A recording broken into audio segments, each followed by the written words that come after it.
Hello, my name's Julie and I'm one of the 3 sewing girls. Myself and 2 friends became the sewing girls about 12 months or so ago. We retired from teaching a few years ago, and over the last few years we've bought machines, new machines, we bought overlockers, and we started to share projects. Sometimes we work together, sometimes we work by ourselves, but we try and post our makes, our projects on a regular basis on our Instagram page. And I've been inspired and motivated over the last 12 months or so by so many vlogs, and both on YouTube and on Instagram, of sewists that I've come across. And the sewing community is such a wonderful community out there to inspire and to help and support. I thought I would have a go at making one, so this is my very first one, so do excuse me if I stumble a little bit. Surprising, I know, for a teacher, but it's quite strange when you're used to talking to a class of 25-30 children to actually just talk to yourself. So I thought I would start off by telling you about my trip to the rag market in Birmingham this morning. Despite the fact I live so close to Birmingham, only about half an hour away, it's not somewhere I go very often, and I had a free morning and I thought to myself, I'm going to get up early and I'm going to take myself off to the rag market and have a bit of a wander and have a look round. It's very warm at the moment, it's very hot as we're in the middle of this amazing weather in the UK. So I put on my York pinafore dress, which I've made this week. In fact, I have made 2 of them this week, which I absolutely love. I've used some sea salt fabric I got in the sale. Sea salt, fantastic manufacturer.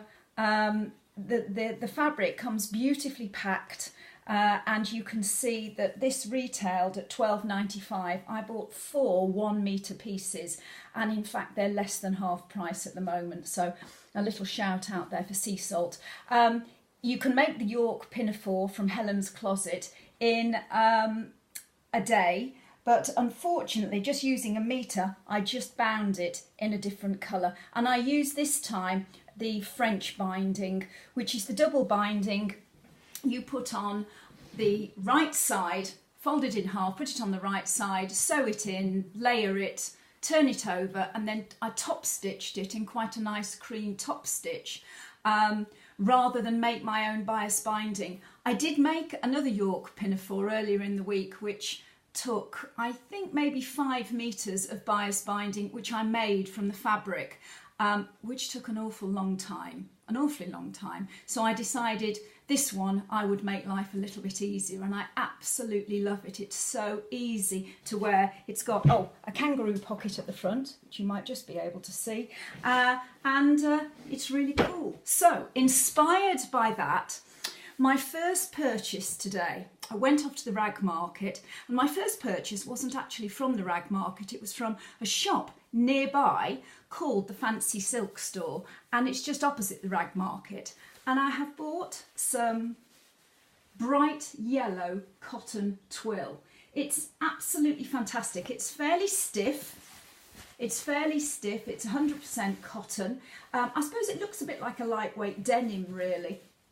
And I've been inspired really by Amal Clooney, of course, and Duchess Kate at Wimbledon last week, who wore yellow.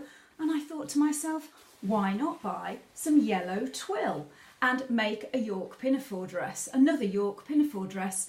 It's summer, we need to feel cheerful, it's bright, and so I thought I'm just going to make another one. I've only bought 1 metre, so in my fabric stash, or collection I should say, having been avid listeners of Helen and Caroline on Love to Sew for the last few months, we must refer to our stashes as collections, because that makes us sound a bit less guilty, makes me feel a bit less guilty. But some time ago I bought some Liberty, a fat quarter from Liberty in cotton lawn, which is absolutely lovely, and I thought what I would do is I would use that to do the binding on the yellow. So that's my project. I may well start this afternoon, and that's to make a York pinafore dress from Helen's Closet. And Helen does discounts on a regular basis. I think she's had a 20%, a 15 or 20% off discount this week, so it's certainly worth having a look at her designs. She and Caroline work out of Vancouver, and you have to buy the pattern online as a PDF pattern in US dollars, if I remember, and then have it made up. So it's always worth, if you're going to buy these patterns, I've found, and the other two sewing girls have found, to make lots from it. If you find something you like, make lots of patterns, make lots of projects, because these independent patterns can be quite expensive. So the Rag Market is situated not far from New Street, or Grand Central as it's being recalled. It's about a 7 or 8 minute walk, and comprises of an indoor market and an outdoor market as well. The best days to go are Tuesdays, Thursdays, Fridays and Saturdays, and it's fantastic. It's an absolute cornucopia of fabric stalls.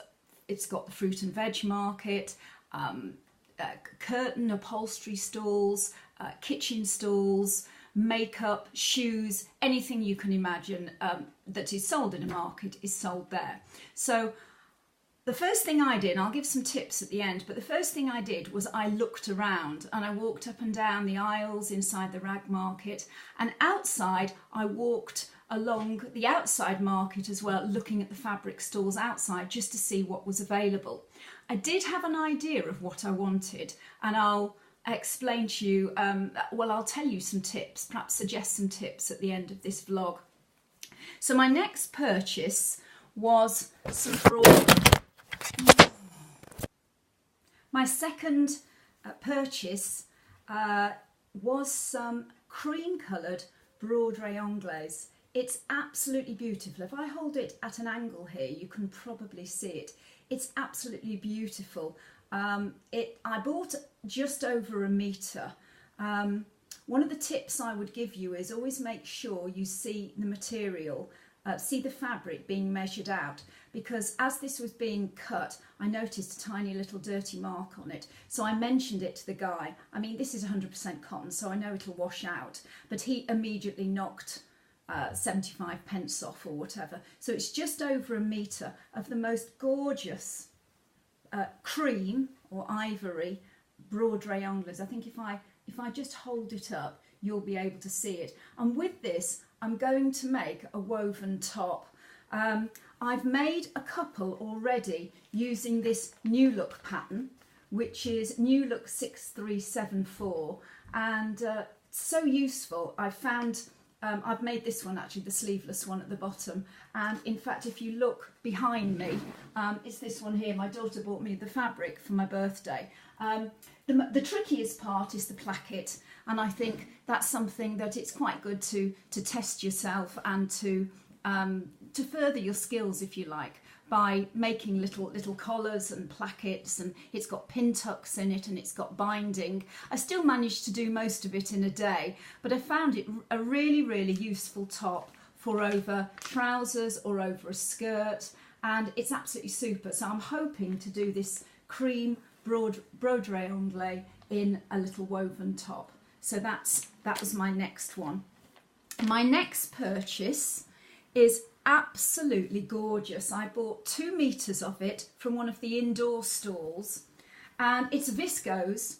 It's a viscose, and it's autumn colours. And I thought, well, you know, we're getting towards the end of July and then August. I always think by the end of August that autumn's nearly here, and I thought this is a lovely autumnal fabric to make perhaps a really lovely shirt or dress for September, to wear in September when it's still quite warm, but perhaps with sleeves, with short sleeves or 3/4 sleeves rather than sleeveless. But it's absolutely gorgeous. I bought 2 meters of this, and it was £2 a metre. It's absolutely lovely. And you know, you can go to these stalls and you can scrunch them and you can feel them, and the stall holders are usually very knowledgeable and very nice, and you can see it holds the drape. It's absolutely super.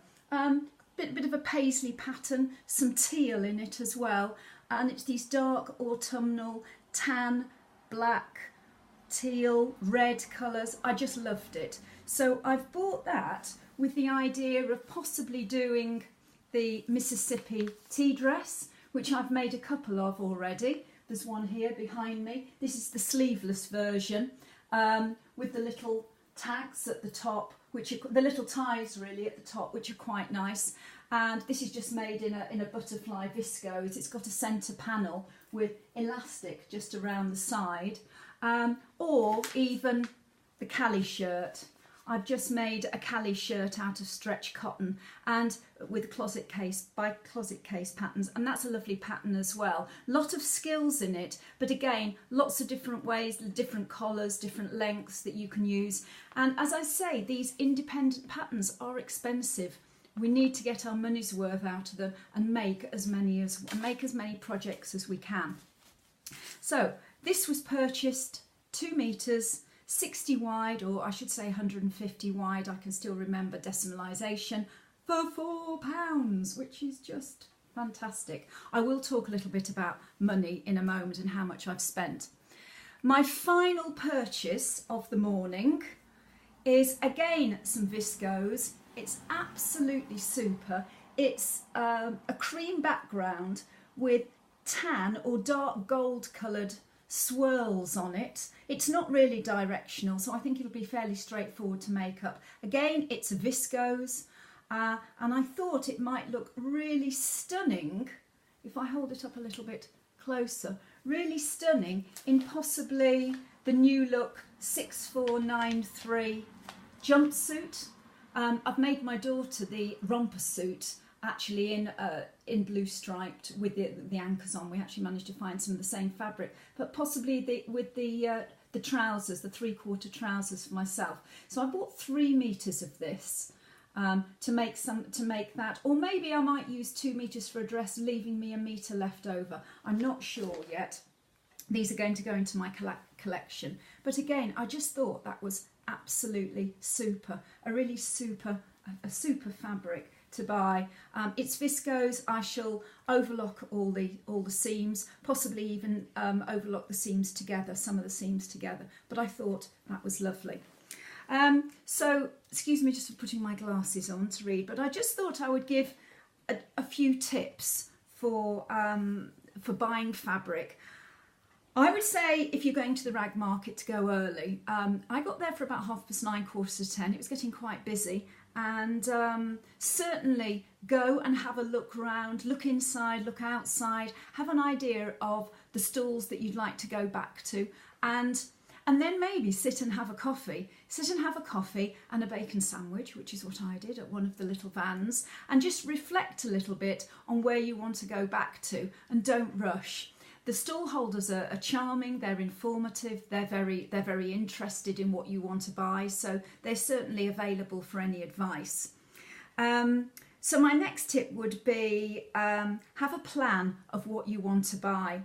I have an app on my phone called AnyList, and it's a free app, and if I just show you this, it tells you, gives you an idea of the patterns I'm looking at the moment, and then I've just typed in how much fabric they take and the type of fabric that you need. And I find AnyList, it's a free app, I find it really useful actually, just to keep a note of things on my phone, rather than taking patterns into town with me.